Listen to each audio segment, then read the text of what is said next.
This is HR in Review, a podcast dedicated to HR thought leadership, actionable advice, and all the latest developments in human resource management. Hello and welcome back to another episode of HR in Review. I'm Amelia, your host of today's episode, and this time we're talking all things employment law. I'm firstly joined by Julia Kermode, founder of IWORK, which helps empower temps, gig workers and the self-employed. We discuss the nature of strikes and explore why using temps to cover striking staff is not the best approach. We also discuss what exactly went wrong in one of the biggest dismissal controversy stories this year, with P&O ferries. I'm then joined by Seb Maley, CEO of Kudos, who gives the latest on IR35. Outlining the recent changes to legislation, Seb explains the impact on HR and whether we're likely to see even more changes in the future. Hi, Julia. Welcome. It's great to have you on. Hi, thanks for having me. It's good to be here. Great. So first of all, would you like to tell our listeners a little bit about yourself and what it is you do? Yeah, sure. So I run an organisation called IWORK, and it's a bit niche. And what we do is support and champion the UK's army of temps, agency workers, contractors, gig economy workers, and the self-employed. So basically, anyone that's working but not in permanent employment. And that's at least 20% of the UK's workforce. So I've got a big job on my hand. But it's those voices that are often missed in things like government policy and that sort of thing. Great, thank you. I guess a good starting point then for talking about strikes is their prevention in the first place. So how do you think businesses can prevent them, if possible even? Yeah, I mean, it's a tricky one. And of course, it's easy to sit here and say, treat your staff fairly and, have good working conditions, etc. And what we're seeing at the moment is that even good employers are struggling because everyone is struggling financially. And so that is the really difficult point that people are facing. And actually, people may want more money, but the business may not actually have any more money to offer. So, it's about how you kind of manage their expectations, good communication, and, whether there are any alternatives that can be looked at. And, businesses have to run and be viable. Of course they do. And it's not always possible to give more money to people just because they need it. Exactly. So moving on, towards the role of the government then, why do you think the government is tightening rules to prevent strike action? Yeah, I mean, again, part of this is due to the economy at the moment, and it looks likely that we'll be entering a recession. And they've been quoted a number of times as saying, strike action causes widespread disruption to vital services, and the government wants to prevent that, but what I think the government failed to realise is that strike action is not normally a first choice. It's normally a last resort when a group of people feel genuinely like they're not being heard. And the government has brought into effect a number of pieces of legislation aimed at minimising the impact of strikes. And I think a lot of that could be, if I can be so blunt, pandering to Middle England who get frustrated at their day being disrupted by people on strike. But that's the whole purpose of a strike, is to cause disruption. So it's a hard one.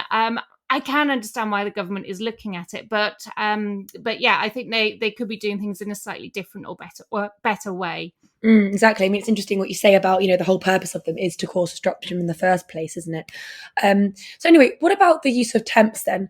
Why is using temps to cover striking staff not necessarily the best approach? Well, it's a hard one actually, because temps do a brilliant job for the economy, and they keep businesses running, etc. But the nature of strikes themselves is obviously there's some sort of disagreement going on, and that means that temps providing cover for people on strike could be crossing picket lines. They could be walking into hostile environments, and it would be irresponsible not to inform temps in advance of it. So that's kind of in essence one of my big points. I have no massive issue in relation to temps providing that cover, but it is something that hasn't been legally possible for a number of years. So it's a recent change, and I think there's a real duty of care there to inform them of what they're going into, because to be honest with you, temps may prefer to work elsewhere. And so I know that seems counterintuitive for anyone listening to think, oh, well, I need temps to come in, I need to inform them. But actually,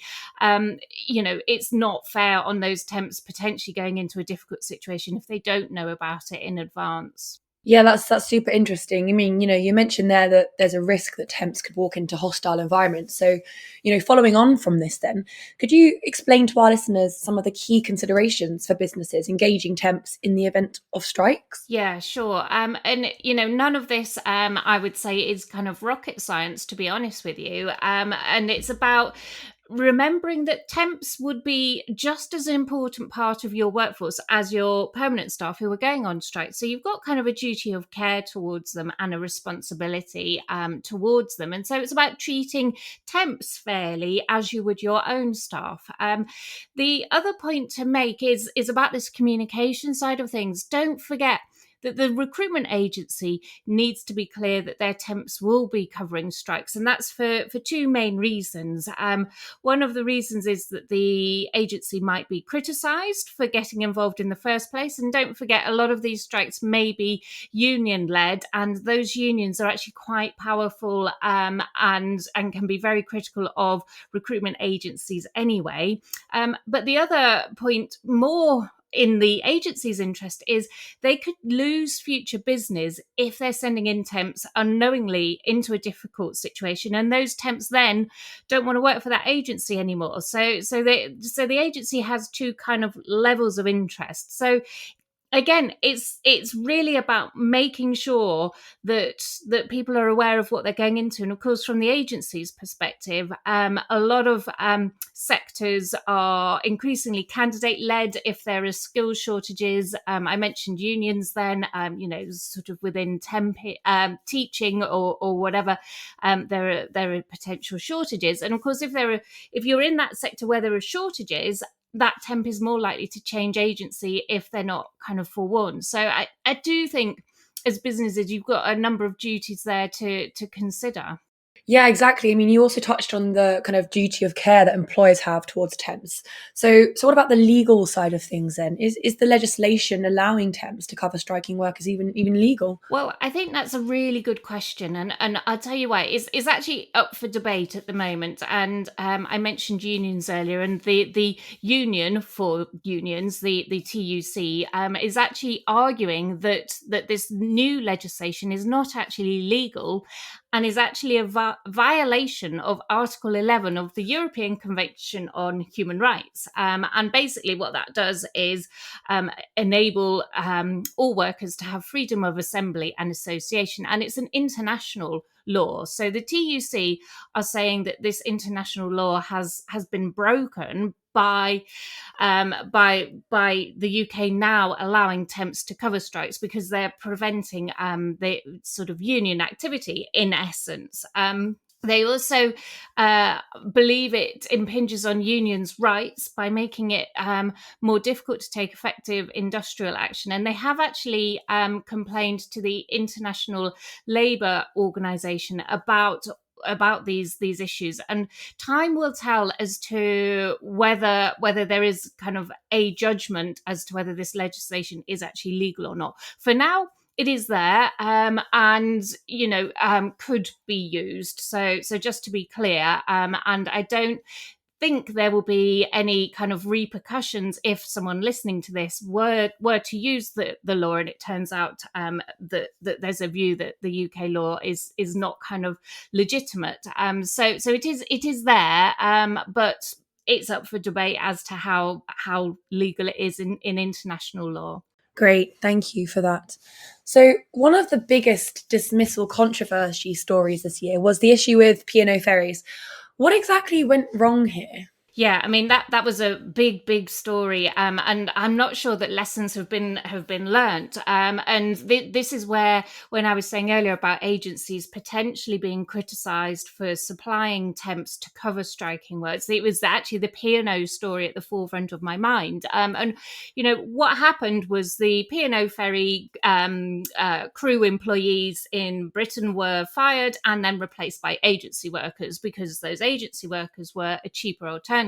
Now, the issue is not only that 800 workers were made redundant in a terrible way. Actually, apparently they were told in a video call that they would be let go and barely had more than a number of days' notice. But also, the issue was that temps were then drafted in at very short notice to plug the gaps. And I'm a big fan of the temporary workforce, as I said at the very start, and the flexibility and the ability of them to plug gaps at short notice is actually such a strength for this kind of. I talk about an unseen army of unsung heroes, which is perhaps a bit grand, but and so that is a fantastic characteristic of having temporary workers, but in the P&O instance in particular, what was forgotten perhaps was the morality of the employer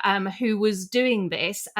So it was kind of they were changing all of their permanent staff, replacing them, and the temps walked right into the eye of the storm, and it just got very, very messy, and there was huge amounts of criticism of everything involved. And although P&O's strategy was technically legal, they have suffered huge reputational damage. And I know politicians were getting involved, and that there was lots of rhetoric at the time about stuff they were going to do. But to my mind, I haven't really seen P&O properly held accountable for what went on.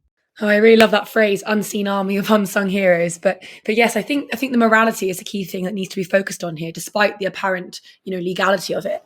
I know you said that, you haven't really seen any repercussions of this particular scandal, but what do you think are the consequences for companies and organizations that tend to carry out these sorts of actions?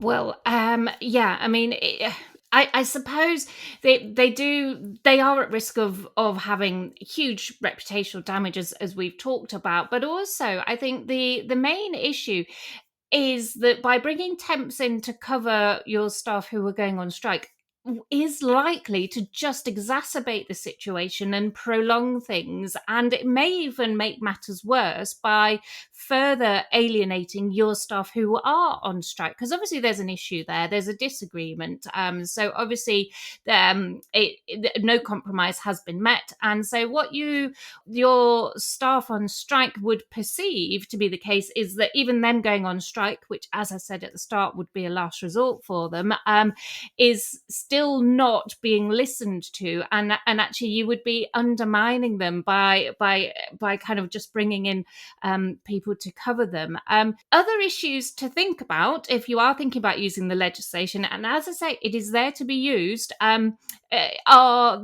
potential supply issues for the recruitment agency if particular skills or volumes of temps are needed. So don't just assume they will be readily available. And also, if you are affected by a sector which is going on strike in a nationwide strike, then you need to bear in mind that recruitment agencies may well need a longer lead time than you are used to, so that they can then fulfill the needs for you, their client. And actually, that supply issue was partly why do you remember earlier this year, airports were kind of being criticised a huge amount after COVID restrictions were lifted, and there were massive queues at all the airports because basically they didn't appear to have enough staff there to service the demand. And that's partly because there wasn't enough lead time to supply appropriately qualified and vetted staff to those roles. So I do have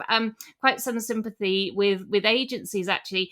If there is a strike, how on earth are they going to supply all the people to everyone up and down the country to cover those strikes? So, lots of issues, practical issues there to kind of bear in mind for your listeners, I think.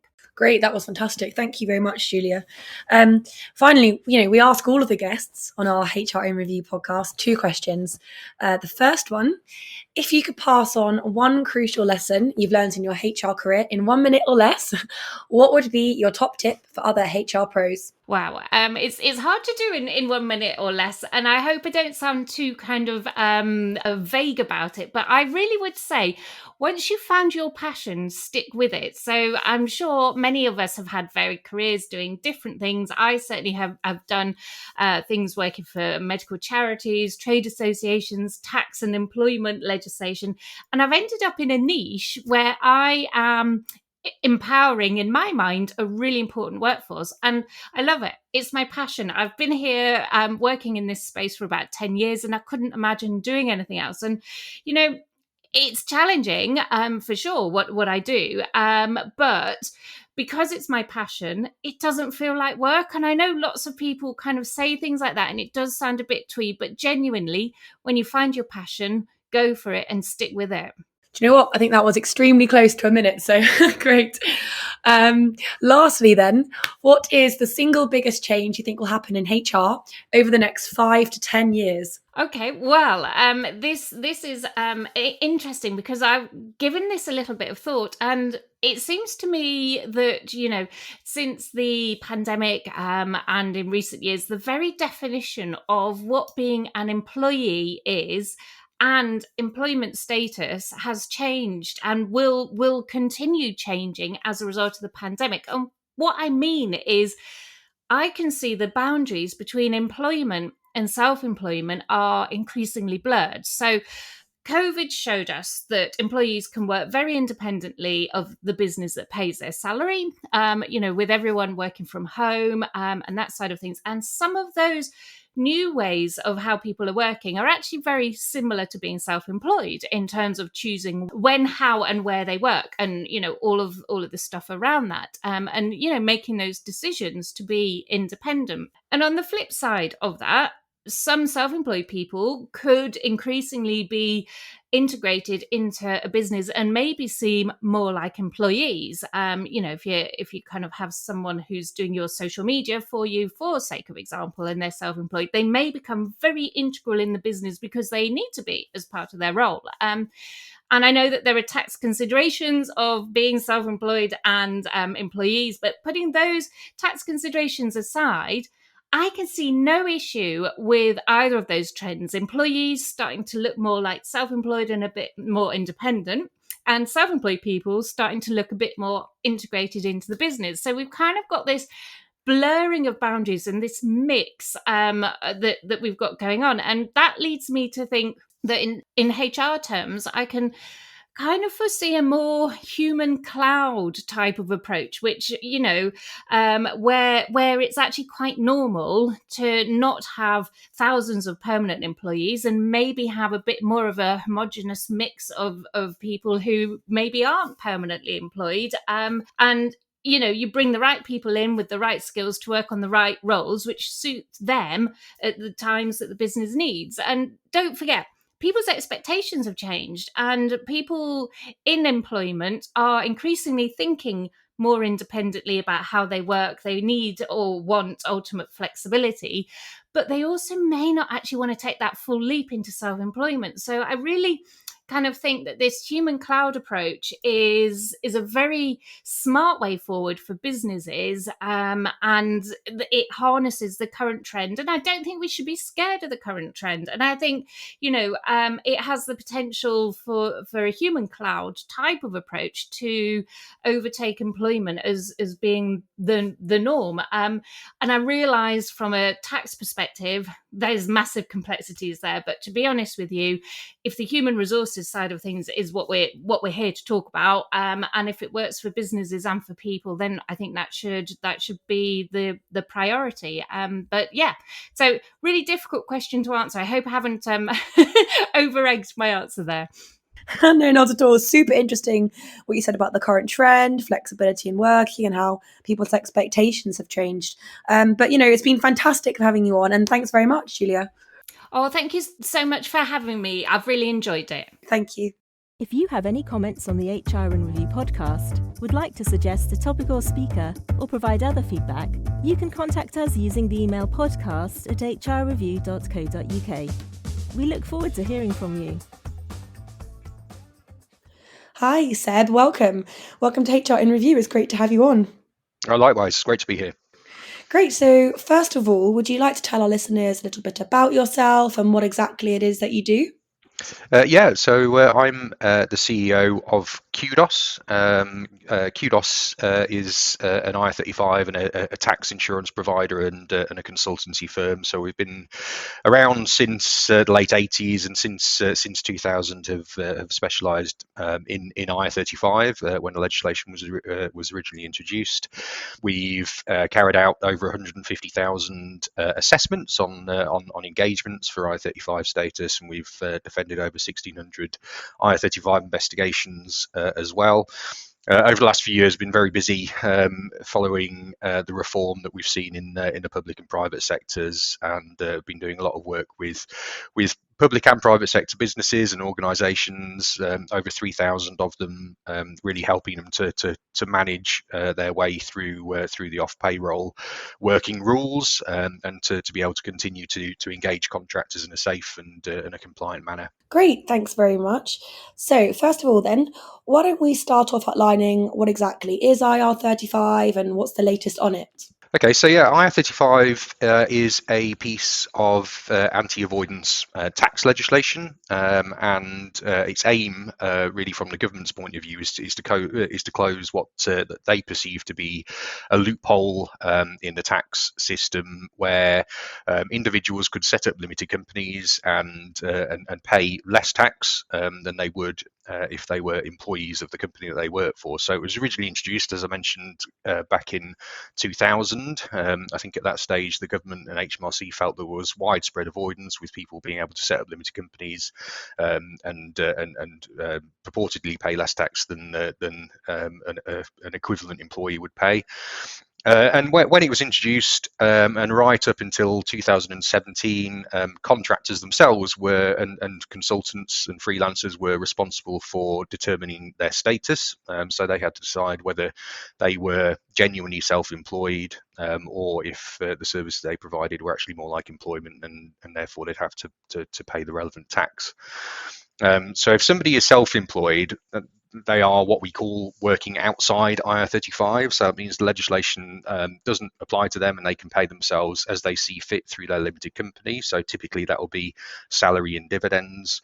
If they're actually working like an employee, that's when we say that somebody is inside IR35, and they should be subject to employment tax and national insurance. So in 2017, that was reformed in the public sector. So I think for a long time, HMRC felt that the rules were quite difficult to police, because there were so many people working through limited companies, and HMRC didn't have particularly significant resources. And for a long time, they wanted to change the way that the rules work to make their job easier. And the easiest place to start was the public sector. So in 2017, they introduced reform, and that meant that the responsibility for determining status switched over from the worker to the client who engaged them, and the liability for getting that wrong also moved as well. It was almost a foregone conclusion that after the rules were changed in 2017, that the government's aim would be to roll those out into the private sector as well, and ultimately that's what happened in 2021, although they were delayed for a year because of COVID-19. So they have caused a lot of disruption, and there's been a lot of contractors who feel like they've been unfairly dealt with, and there's been a lot of private sector companies who have been quite risk averse in the way that they've approached the rules. And yeah, it's had a fairly significant impact on the market. It's been both problematic for contractors who have felt like they've been unfairly treated, but also it's been difficult for engagers who have had disruption to projects and so on, but also have found it quite difficult to recruit contractors. And a lot of organisations rely on flexible workers. There's been quite a lot of activity in the last few weeks. Obviously, there's been a lot of political activity generally, but one of the kind of focus points really of the mini budget that we had with the Liz Truss government was that they would repeal the reform to IR35 from April 2023. So there was a huge sigh of relief, really, from both contractors and private sector businesses who felt that they were going to be unburdened by the rules. But then a few weeks later, we then had pretty much everything that was announced by Liz Truss and Kwasi Kwarteng cancelled by Jeremy Hunt. So now we're back to where we were about 6 weeks ago. But unfortunately, contractors and businesses have had a bit of false hope in the meantime. Yeah, great. So, I mean, you touched quite a bit on the recent changes there, of which there have been quite a bit. But, broadly speaking then, would you like to explain to our listeners what these changes mean for HR? Well, I guess because we've had a repeal and then a U-turn of the repeal, ultimately nothing really has changed from the perspective of HR professionals over the last few weeks. It would have been quite a significant change had the government proceeded with what was announced in the emergency budget, because it would have meant that everything would swing back to contractors and businesses wouldn't have to go through the rigmarole that they currently do. But really, as I said, we're back to where we were a few weeks ago. So HR departments of engagers have just got to continue to ensure that their business is IR35 compliant. So continue to be educated and make well-informed IR35 determinations. And to maintain that confidence that any contractors that they do engage are operating with the correct IR35 status. Exactly. Then, so do you think that we are likely to see more changes, or perhaps even another repeal then, or? I mean, it's difficult to know exactly what to expect at the moment because things aren't, things have been up in the air, and there seems to be a surprise around every corner at the moment. But I don't think so. I think the Sunak government is looking at things with a different set of eyes than the Truss government was, and I very much doubt that there's going to be any significant changes, particularly in the short term. Sunak, of course, was Chancellor when the reform was originally introduced in 2021 in the private sector. So I think his stance on the rules and IR35 is fairly clear. It may be that we see a review of the rules. We've had many reviews really over the last few years, none of which have really come to anything. But certainly, I think for the foreseeable future, things will remain as they are now. But as I said, you never know. Yeah, exactly. You never know, especially these days. But moving on to recruitment, then, what do you think recruiters can do to ensure compliance? Yeah, I mean, recruiters are in a bit of an unenviable position, really. I mean, what you typically find when contractors are engaged is that you've got a client, and you've got a recruitment agency, and then you've got the contractor. So there is a supply chain there. And because of the way that legislation has been built, whilst the engager, so the client, is responsible for actually making that determination of status, is actually the agency or the fee payer who carries that liability. So agencies, even though they're not making any decisions, potentially face some financial consequences if HMRC decide that the determinations that the client made were incorrect. Really, our advice, if there is a chain there, is for everyone to work together and to really make sure that the decisions that are made are well informed, they're accurate, and that all parties are in agreement with the process that's being followed.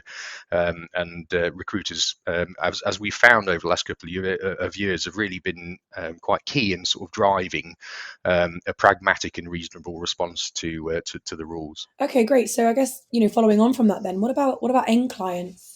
Yeah, from a client's point of view, I mean, it's really important that clients take reasonable care. This is something that, when the rules were introduced in the public sector in 2017, we saw what became known as kind of blanket assessments, where organisations were essentially banning the use of contractors, not engaging any contractors outside IR35. So I think the key message really is that it's absolutely fine to engage contractors as genuinely self-employed consultants and working outside IR35, and that should certainly continue regardless of the fact that the client holds this responsibility.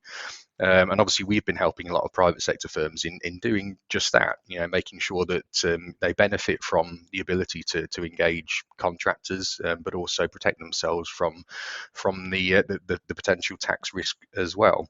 So there's lots of ways in which clients can do that. What I would say is that HMRC have built their CEST tool, so check employment status for tax. That's been something that's come under a huge amount of criticism over the years because it misses out key bits of case law. There's been a lot of instances of, particularly in the public sector, of organisations using the tool and then coming under attack from HMRC for making incorrect decisions. So we would certainly encourage end clients to look at alternative ways and alternative methods of determining status. CEST doesn't offer the protection that perhaps HMRC would like people to believe, and there are plenty of other ways of doing it and affording a lot more protection. Okay, then. So focusing on HMRC, then, who you just mentioned, how seriously are they taking IR35 compliance? And are businesses perhaps in any danger of facing fines if they accidentally fall foul of these new rules? There certainly is a risk. Yeah, I mean, we can see that they have been quite active in the public sector over the last few years. As I mentioned, a lot of public sector organisations use the CEST tool, and HMRC felt that they were prime targets for attack. So I think there's been, somewhere in the region of £250 million in tax bills that have been issued to public sector firms. So they do take it seriously, and over the last year or so, we've started seeing some activity in the private sector as well. So HMRC have been contacting private sector clients and asking for details on how they made determinations, so they are going to be active, and I'm sure that HMRC will see it as a potential focus point when they're looking to for tax yield over the next couple of years. But at the same time, that doesn't mean that the rules aren't manageable and the businesses can't protect themselves fairly easily from the risks of IR35, and it certainly doesn't mean that businesses should take a risk-averse approach or make any knee-jerk reactions to them. Great. Okay, so moving on to automation, then, the benefits of automation for organisations is something that's now widely spoken about. How much do you think automation is going to help HR keep up with all these changes, or perhaps new changes to IR35? I think certainly with rules that are as complex as IR35, looking for too much automation is perhaps a bit of a danger. So as I mentioned, HMRC's CEST tool is something that's kind of algorithm based, so you can get a response, a result in most cases when you input the details on there. But IR35 itself is based on decades worth of employment status case law, and it's very difficult to build any kind of one size fits all platform to be able to give a robust answer to status around to questions around tax or employment status.